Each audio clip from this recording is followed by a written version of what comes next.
Mastan Sai remand report ABN చేతికి చిక్కింది. మస్తాన్ సాయి అరాచకాలను, కీలక విషయాలను రిమాండ్ రిపోర్టులో పోలీసులు చేర్చారు.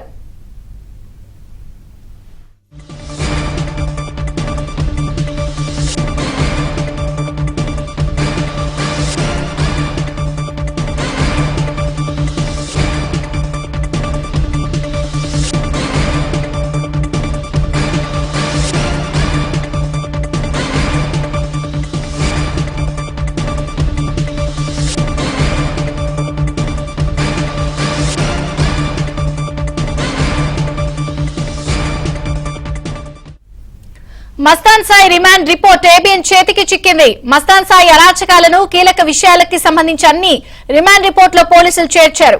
పూర్తి సమాచారం క్రైమ్ ప్రతినిధి ప్రవీణ్ అందిస్తారు. ప్రవీణ్, మస్తాన్ సాయి వ్యవహారానికి సంబంధించి ఇప్పటికే రిమాండ్ రిపోర్ట్ లో చాలా కీలకమైనటువంటి అంశాలు కూడా వెలుగు చూస్తున్న పరిస్థితి కనబడుతుంది. మస్తాన్ సాయి రిమాండ్ రిపోర్ట్ లో 2022-23 నుండే మస్తాన్ సాయి ఆర్టిస్ట్ లో కూడా పెద్ద ఎత్తున అమ్మాయిల నగ్న వీడియోలు ఉన్నట్టు కూడా గుర్తించడం జరిగింది.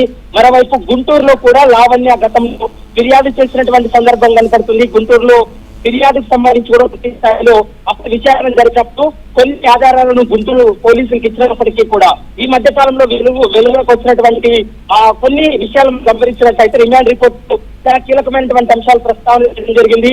2022 నుండి ఇప్పటి వరకు దాదాపు 100 మంది అమ్మాయిలకు సంబంధించినటువంటి కొన్ని వీడియోలు కావచ్చు, మరొక కొన్ని ప్రైవేట్ వీడియోలను సైతం పోర్న్ సైట్ లో అప్లోడ్ చేశారనేటువంటి అంశాన్ని కూడా ప్రస్తుతం రిమాండ్ రిపోర్ట్ లో కూడా స్పష్టంగా పేర్కొనేటువంటి అంశాలు కనపడుతున్నాయి. గతంలో చూసాము ఇప్పటి వరకు నార్సింగి పోలీసులు నమోదు చేసినటువంటి ఎఫ్ఐఆర్ ఆధారంగా చేసుకొని చాలా అంశాలు కూడా వెలుగులోకి వచ్చినటువంటి పరిస్థితి కనపడుతుంది. ప్రస్తుతం నార్సింగి పోలీసులు అయితే మాత్రం కొన్ని ఆధారాలు సేకరించడం జరిగింది.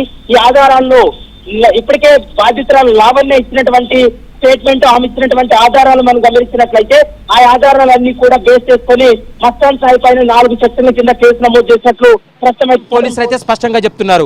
మరోవైపు కొంతమంది అమ్మాయిలను నగ్న వీడియోలు చిత్రీకరించి వాటిని పోర్న్ సైట్ లో అప్లోడ్ చేస్తానంటూ కూడా వేధింపులకు గురి చేశాడని, మరోవైపు హైదరాబాద్ కు సంబంధించినటువంటి చాలా మంది అమ్మాయిలను పబ్బుల్లో వాళ్ళందరినీ కూడా పరిచయం చేసుకొని వాళ్ళని స్నాప్ చాట్, ఇన్స్టాగ్రామ్, మరోవైపు మెసెంజర్ లో వారికి రిక్వెస్ట్ పంపుతూ వాళ్ళని మభ్యపెట్టి వాళ్ళపైన లైంగిక దాడి చేశాడనేటువంటి అంశాన్ని అయితే మాత్రం పోలీసులు గుర్తించడం జరిగింది.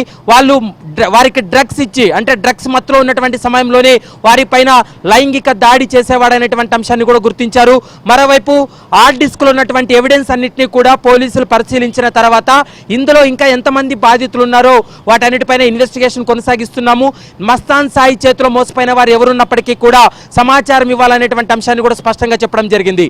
మరోవైపు మస్తాన్ సాయి చెల్లెలు సంబంధించినటువంటి వివాహానికి లావణ్య గుంటూరు వెళ్ళినటువంటి సమయంలో గుంటూరులో వారి ఇంట్లో వాళ్ళు బట్టలు మార్చుకునేటువంటి సమయంలో కూడా కొన్ని స్పై కెమెరాలు పెట్టి ఆ కెమెరాలో ఉన్నటువంటి ఫుటేజ్ను లావణ్యకు పంపి ఆమెను కూడా బెదిరింపులకు దిగాడనేటువంటి అంశాన్ని కూడా ప్రస్తుతం అయితే మాత్రం పోలీసుల విచారణలో వెల్లడైంది. ఈ అంశాలన్నింటినీ కూడా పోలీసులు పరిగణలోకి తీసుకున్న తర్వాత ప్రస్తుతం పోలీసులు అయితే మాత్రం ఈ ఎవిడెన్స్ ఆధారంగా చేసుకుని అతని పైన బిఎన్ఎస్ చట్టం ప్రకారం 4 సెక్షన్ల కింద అతని పైన కేసు నమోదు చేసి రిమాండ్ కూడా తరలించారు.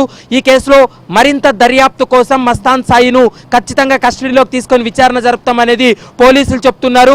ఇదంతా కూడా ఒక పథకం ప్రకారమే హైదరాబాద్ లో తను ఇంట్లోనే ఇదంతా కూడా చేశాడు. ముఖ్యంగా కొన్ని పోర్న్ సైట్లకు స్ట్రీమింగ్ కూడా ఇచ్చాడనేటువంటి అంశాన్ని అయితే మాత్రం పోలీసులు తమ రిమాండ్ రిపోర్ట్ లో కూడా పేర్కొన్నటువంటి అంశాలు.